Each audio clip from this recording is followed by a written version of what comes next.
Now, many of you might not know this, but there are a lot of international organizations that have set up an official presence on Weibo. Now, one of which is the United Nations. Now, there is an official Weibo account for the UN, and just recently, the United Nations posted a short message to let everyone know that UN membership fees are due. The UN also singled out one nation in particular who was behind on their membership payments, the United States. The UN post asked the question, how do Americans feel about the United States not paying their membership fees? The post points out that the United States is the United Nations' biggest contributor and shoulders 22 to 24% of the costs of running the UN. However, the post also claims that the United States has been behind on their membership fees for many years now, and that a survey shows that 2/3 of Americans believe their government should pay their dues. Now, you can probably imagine that some Chinese internet users wouldn't pass an opportunity to joke about America not paying its membership fee. So now let's take a look at some Weibo comments. America is not without money. The reason why America is not paying is quite obvious. It wants to control the United Nations. How can America fall into debt with the United Nations? It's not like America is strapped for cash. Look at how much they spent on their spy programs. I think if America refuses to pay, then the United Nations should be moved out of the United States and into a country that is more responsible, a country that doesn't fall behind on its membership payments. Bringing up the matter to the United States is useless. The United States is not a modest country. They have no concept of face. They do whatever they please with no regard to etiquette.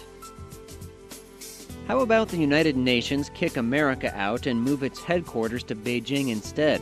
Sure, the air quality is bad, but at least we'll make sure the coffers are full, and I'm sure the delegates would all get special breathing masks. This is a very good indication of American priorities.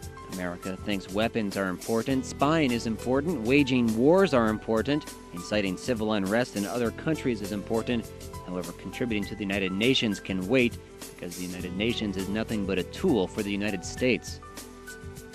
America is losing credibility, and a country with no credibility cannot lead the world. America still needs to keep its hegemony over the world, but slowly and surely they will fail because they have betrayed the principles of their founding fathers, and it's progressing to become more like ancient Rome. The People's Republic of China did not become a part of the United Nations until 1971. Before that, the Republic of China was the sole representative of China on the UN, despite the Taipei government having lost the Chinese Civil War in 1949. Now, when the People's Republic of China took over membership in the UN, it also inherited a permanent seat on the United Nations Security Council. The PRC's entry into the UN was supported by other communist states such as the Soviet Union, as well as India and some Western European countries like the UK and France. In its 42 years as a Security Council member with the power to veto, the PRC has used its veto 8 times, fewer than any other country with a veto power. And out of the 8 times that the PRC used its veto power, 5 of them were used in conjunction with either the Soviet Union or with Russia, leaving many Weibo users to joke that China will veto whatever Russia wants it to veto.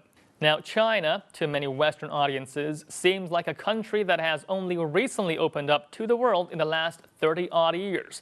However, the truth is, China is one of the charter members of the UN and also one of the founding members of the League of Nations, making it one of the most active countries in global politics in the last century.